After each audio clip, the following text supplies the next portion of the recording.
Coming to you live from the heart of the free state of New Hampshire, this is The Independence with Carla Gericke.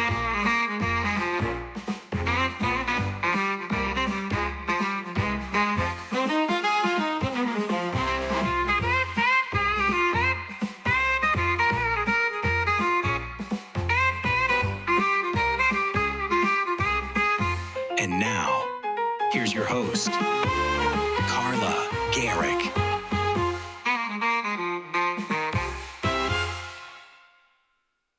Hi guys, and welcome back to The Independence. It is a Thursday. Usually we record on Wednesdays, but I had a full day up at the State House, or I should say at the new building at 1 Granite Place in Concord. So that was a full day that very much reminded me why I don't like politics. I will be giving you the deep down scoop on all of that in a little bit. But first, I wanted to tell you what we'll be talking about on the show today. One, we're going to be talking about the U.S. withdrawal from WHO. WHO, of course, is the World Health Organization that botched, and I'm being polite there, the pandemic response, and the withdrawal from that takes effect today. We're going to talk a little bit about the right to know bills that I was up at the State House testifying on yesterday. Some sort of interesting developments there. I'll start with a letter to the editor that was published in Tuesday's Union Leader, kind of calling for some help up there at the State House. We are going to talk about tomorrow's testimony, which will be a independence or secession study committee bill that is before the House tomorrow. That is House Bill 1441. And then if we have time, I'm going to talk a little bit about this situation with Greenland and what is up there. So thank you for joining me. And if at any time you need to reach me, you can always reach me at carla@carlagericke.com. And I save all my content on my website, carlagericke.com, The Art of Independence. I actually want to start today with a quote that came up in my Facebook memories from 15 years ago. 15 years ago, I posted this. It was a quote from Lew Rockwell, who is, a sort of more right libertarian, LewRockwell.com. It's really where I cut my teeth on a lot of Austrian economics and sort of understanding the sound money, what happened when we went off the gold standard, inflation, dilution of our money, and all of that. But he has written widely about many issues and used to be at least a staunch anti-war proponent or voice. And since this came up in my memories, and it was so old that it is so relevant again today, the reason I want to read it is to remind folks that politics is a shell game, and you should know that and understand that, and always be asking yourself when you're acting, in whose interests are you acting? Is this a truly held belief that you personally have, or have you perhaps, been swept up by the propaganda that is now literally in your pocket 24/7, and maybe your noggin ain't working right anymore? So, fascism is a real ideology, not just an epithet, characterized by belligerent nationalism, militarism, aggressive war, suppression of civil liberties, use of religion in the service of the state, exaltation of the executive, opposition to free markets domestically and internationally, corporatism, welfarism, domestic spying, torture, and the detestation of others. In this case, because he was writing 15 years ago when America was going to war in the Middle East, he had, in this case, Muslims and Arabs. So that's just a little shout out to people to sort of keep their eye on the ball here in terms of what is going on with our civil liberties here in America. You know, no one should be cool with Ice Ice Baby jumping out of vans and grabbing people off the street. All right, moving on. So what was this withdrawal from the WHO? This happened effective today, January 22nd. It marks the formal end of the U.S. membership to the WHO. So we, as a nation, had been part of the WHO for 77 years, joining in 1948. And President Trump actually initiated this process back 1 year ago by executive order directing the withdrawal from the WHO. The order cited the WHO's alleged mishandling. I would say it is very concrete that we know they mishandled it. The COVID-19 pandemic, particularly its response to the origins in Wuhan, China, failure to implement needed reforms, perceived lack of independence from political influence by certain member states, by implication he means China, and the burden of the U.S. assessed contributions, which were highest among the member states based on GDP. So this withdrawal followed, as I mentioned, after 1 year after the executive order. And this means basically that we have ended most funding and technical cooperation. So, for example, the CDC will no longer be working so closely with the WHO. And the U.S. has not paid our outstanding dues of approximately $260 to $278 million for the last year, from 24 to 25.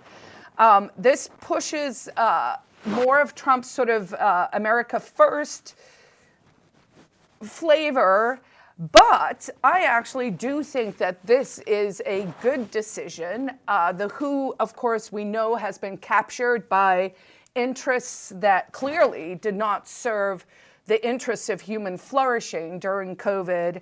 And so sometimes you got to say no and then force people back to the table to have some real hard conversations. All right to know. What happened up at the State House yesterday? So actually, I think I'll start by just quickly reading this letter to the editor, which will sketch this sort of scene for you guys.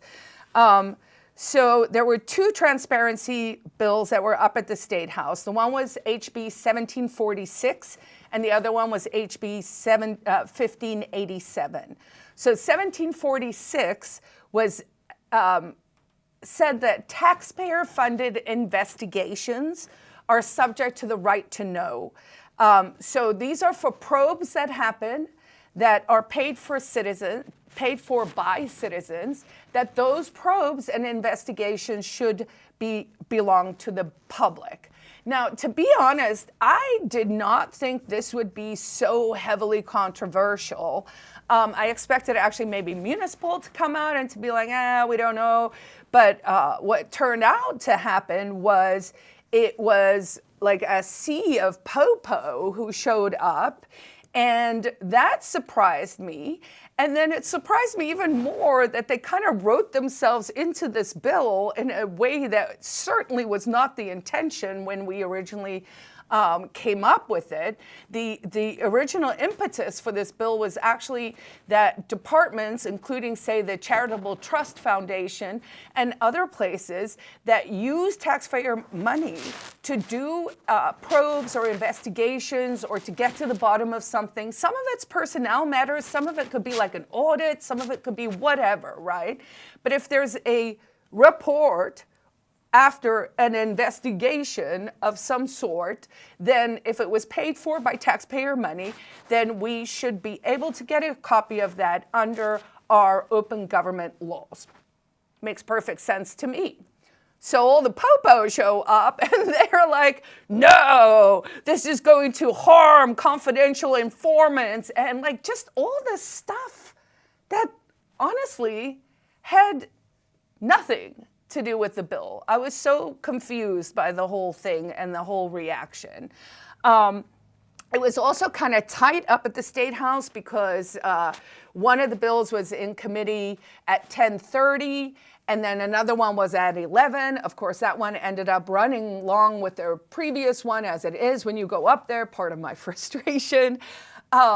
And so I couldn't stay for the whole testimony for that bill on the investigations. I believe some of our other Right to Know board members did show up. There was a gentleman who came down from Milford. Someone came down from Grafton. So we had a good little Right to Know crew there, sort of fighting the good fight against the monster that is the state. So this bill, would allow for redactions for privacy concerns. That's something over the years that I've actually started to concede because they use privacy as a sort of excuse for why they can't give us the information. But the correct way of thinking about it is if you're that concerned about privacy, you shouldn't be collecting the information to start with. And that is actually why Article 2B of the New Hampshire Constitution was added in 2018, which means more than 70% of Granite Staters voted for it on a ballot on the ballot for a constitutional amendment to say our privacy is important to us. So we need to be careful when we look at how the state is framing issues. They're doing this sort of magic trick, and I heard the words, so I'll probably write an essay about it, where they are framing everything as, your right to privacy in private spaces, but that is not most of our interactions with the state. The town hall is not private space. It's a public space. Schools are public spaces. The public is public spaces. And so they're doing this weird thing where it's privacy for them and lack of transparency for them, and that is the flip of how it should work. This other bill, HB 1587, would have made body cam footage worn by police presumptively public under the Right to Know laws. So that would basically repeal the current exemptions to the, would repeal the current exceptions to the exemptions. Now, if you feel a little confused, you should, because these bills, what happens, right, we have a constitutional right. Article 8 of the New Hampshire Constitution says our government should be open, accountable, responsive, to the people, accessible to the people. Seems simple. Hey, if you're collecting information and we want to get it, give it to us. No. So now they created, so then they wrote 91A, which was supposed to be like, these are the things that we can collect and this is the process. Then they started writing exceptions to the things they have to give us. And now we have exceptions and exemptions. The body cam footage is partly in Right to Know. It's partly in another law, 105D, if I remember the number right. It's a mess. Now, I have been working with Right to Know and with the board because I just took over the presidency after Catherine Coco, who did incredible work, I think we're going to next year try and actually overhaul the whole Right to Know system because it's junk. It's junk, it's nonsense, no one knows what they're doing. Some things are now 5 days, some things are like, well, we only have to tell you that we're not gonna respond. It's a mess. So I believe we can do better. So this body cam one, I obviously thought the police would show up to that one, right? And they did, and they took the position that no, body cam footage shouldn't be subject to Right to Know. Now, currently how it works is body cam footage remains private, meaning only accessible to the government, unless there's excessive use of force, the discharge of a firearm, or you've been arrested for a felony offense. And I'm like, well, at a minimum, which I did concede during my question and answer, the person who is in the body cam footage should have the right to a copy of that footage. And I explained the example from way back when my neighbors, people thought his house was burning down. It was actually a fire on the school property that we abut. But I had a good interaction with a police officer, and I actually was like, wow, this was a great video. I want to use this as a teachable moment for activists to see how they can interact in a way where everyone gets what they want, right? Because if you're a jerk to someone, people are just gonna be a jerk back to you, right? Like, there are better and worse ways to get what you want in life.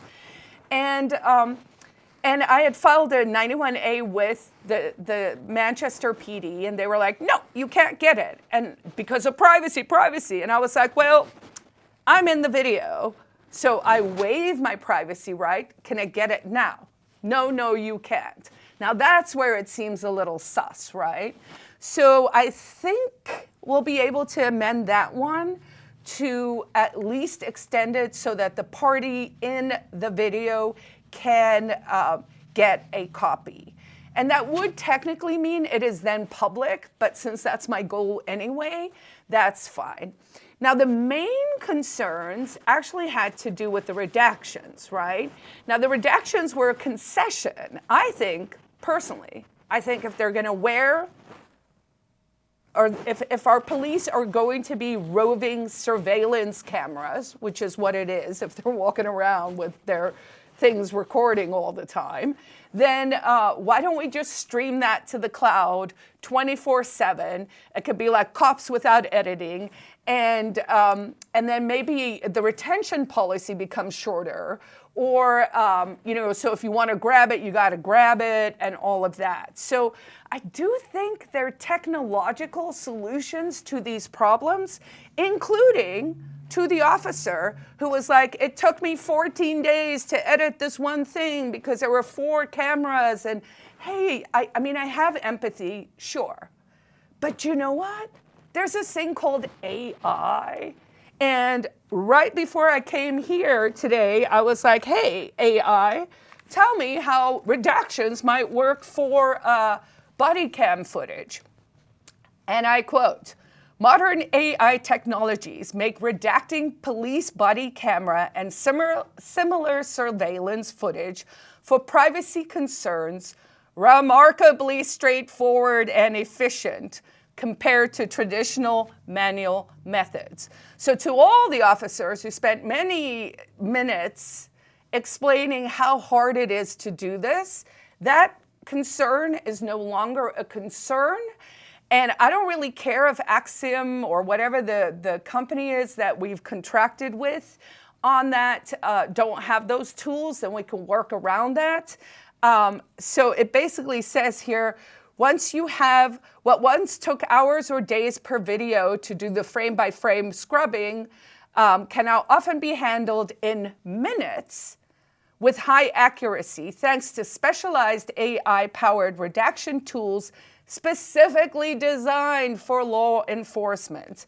So there's pages of notes here, but it is super easy, it's accessible, it is cost-effective, and it adds a compliance boost. So bang, solved your problems. So I would like to see us make more of the body cam footage available, or we need to maybe do away with it. And I thought that was interesting. That was one of the officers' sort of I gotchas was, oh, well, if you,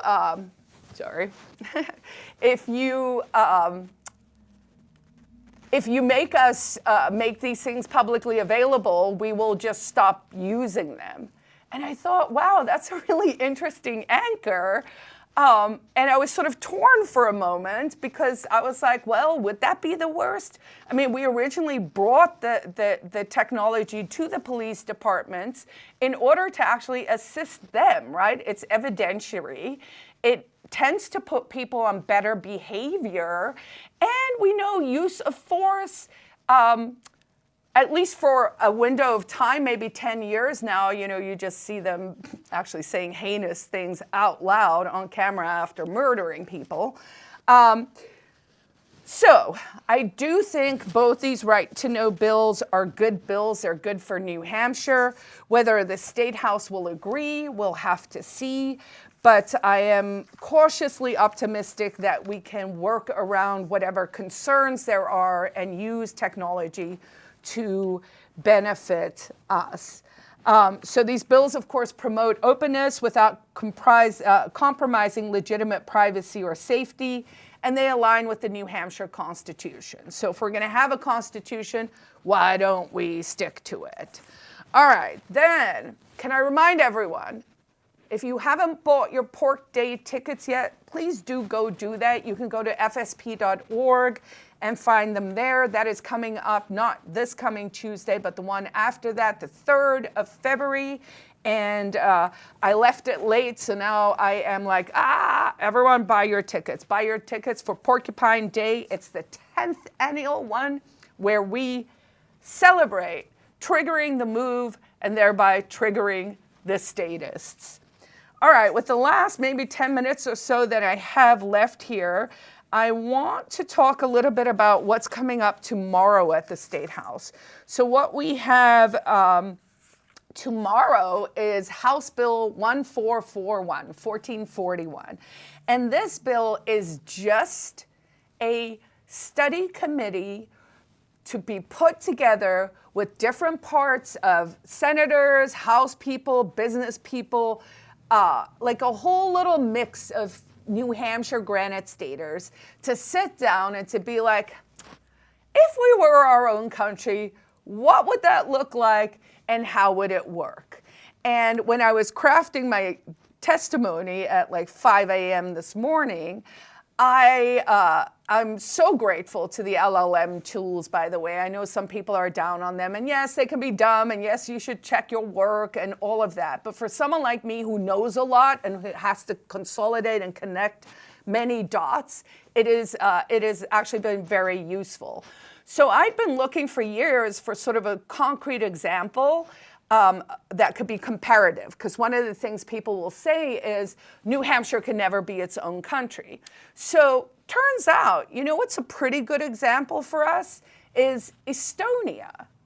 So Estonia is about the same geographic size, about the same population size, and has become this little modern state with kind of like a digital nomad, e-citizen flavor. Skype, of course, was from there originally. It did become its own independent country.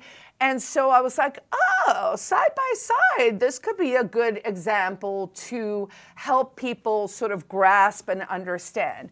Turns out also our GDP in New Hampshire would be something like 4 times Estonia's economy. So even the economic arguments that I hear sometimes from folks doesn't really hold sway. So if you are interested in this topic, and you can come out tomorrow, Friday, January 23rd, I believe it's at 1 p.m., but please do double check that. So this bill is not about secession. It's about being prepared. It's like my Oma used to say, the 5 Ps, right? Proper preparation prevents poor performance. Yes, I had to learn that as a child and often had to repeat it like a mantra, right? And I think we can all concede that preparedness is not radical. It's actually responsible and rational. Now, you know, we got a president who's like, maybe we're going to invade Greenland. I don't know. Apparently we're planning for war with Canada. I mean, what is going on, guys? So with that what is going on question, I am of the mindset that it is better to have a plan and not need it than to not have a plan and then sit there with a row of teeth. That is a South African saying, when you actually have to get something done. So I really want this one to actually go through this time. We didn't put any true secession bill on in committee this year. We wanted to give people a bit of a breather, but this seems like a good compromise, right? Because again, it is really just grappling with questions, and those questions are things like, How would our energy policy work? Well, we are very fortunate here in New Hampshire that we actually have a nuclear plant. We also have a license that has been extended where a second one could be built. We have a governor who has an appetite for small modular reactors. So my point is, I think we can figure it out. Would we have, border patrol? Would we have countries in Europe don't. You have one passport and you can go through different regions. So again, not insurmountable problems. Hey, Carla, would I be able to keep my Social Security? Well, I got news for everyone. Your Social Security isn't probably going to be there. It's been bankrupt for a while and it's not looking great. But let's say you have a Social Security check. Then yes, you should be able to get it because people in Mexico and expats all over the world do receive theirs. So again, the study committee, HB 1441, is all about coming up with a workable plan so that if this country goes bankrupt, and you might recall when I put in, the second time we put in a constitutional amendment for this issue, I listened to the feedback that I got up at the State House, and I changed it from a blanket, let's put it on the ballot, to if the national debt reaches 40 trillion, then that is a triggering event to put it on the ballot. Now, at the time, the debt was at 30 trillion, and I thought we'd have 10 years. It's now at 38 trillion, and I don't think we have a lot of time. So let's see if we can actually get this one to have a little bit of momentum and to move forward. I have some really great testimony. I hope it'll be compelling. You'll be able to watch it on YouTube, and we'll probably make some clips about it once we're done. All right, so that is pretty much what my week has looked like. So again, it is busy up at the State House. If you are not following bills or you're not sure where you can contribute to expanding liberty in our lifetimes and using your fullest practical effort to make New Hampshire the greatest place on earth, then go to the NHLA website, the New Hampshire Liberty Alliance website. They have a lot of information on there that is really designed to help you figure out if politics is your jam, which honestly, it's not my jam. I just do these things because I think they're important. I've really narrowed down my focus on what I'm willing to go up there to talk about. But check out their website, figure out how you can get involved. If you're interested in open government, reach out to me. Right to Know New Hampshire has a monthly meeting on the third Saturday of the month. It's a Zoom call. We always welcome new members. And if you have any questions, just reach out to me via email, carla@carlagericke.com. And I'm getting the wrap up sign, so I am here to wrap up. Thank you guys so much for joining me on this special Thursday edition of The Independents. I will be back here again next week.